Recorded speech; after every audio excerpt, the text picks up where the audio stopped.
Hey guys, Vazzy back here, and we have another breaking NHL trade to look at. This is about 10 minutes after I recorded the Kuznetsov trade here, and we have now learned that Tyler Toffoli is on his way to Winnipeg. At this point, Toffoli is probably the top player that was on the trade bait board. You can probably argue him or Markstrom, but I think it was a lot more likely Toffoli was going to be moved today. So yeah, pretty big deal going down here early in the morning. And as a Winnipeg native myself, very excited to see the Jets really loading up here to make a real strong playoff run. With that being said, let's jump into NHL 24 and take a look at this trade in-game. So looking at this trade in-game, Winnipeg has sent a 2025 second and a 2024 third to New Jersey in exchange for Tyler Toffoli. To me, that actually seems like a pretty cheap price for a player like Toffoli. 85 overall in game. He has a couple X factors. He's a very good offensive winger. He definitely can slot in Winnipeg's top 6, which is what I've heard they've been looking for. He answers that need perfectly. Again, defensively, you probably don't have all that much there with him, and he is a pending UFA after this year. So trying this trade in-game from Winnipeg to New Jersey, the Devils do reject this trade.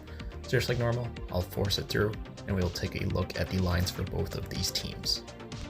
So first off, looking at the lines for Winnipeg, I decided to keep that first line more or less together, give Ehlers the top line minutes. I have Toffoli playing on the second line with Monahan and Velarde, two of the newer acquisitions to this team that have been fantastic.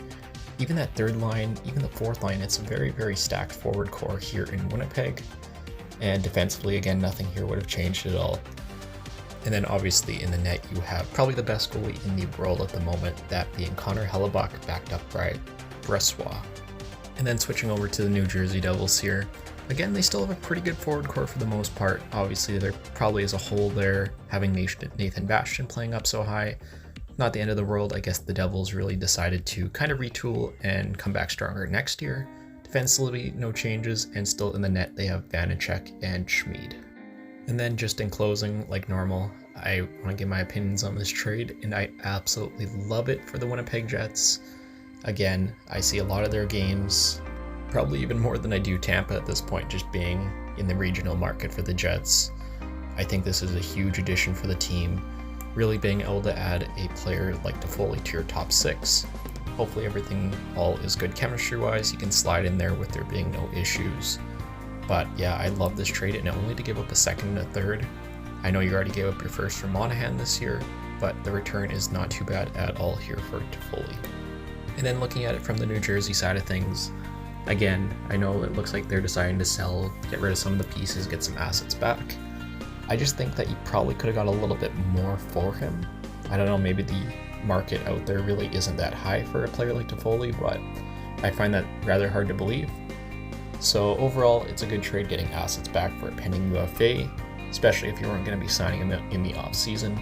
But personally, I just think you could have got a little bit more for a player of his caliber, but I don't know, that's just me. But that is going to do it for this very quick video looking at the Tyler Toffoli trade. Who knows, something's probably going to break in the next 10 minutes here, so I will see you guys in the next video.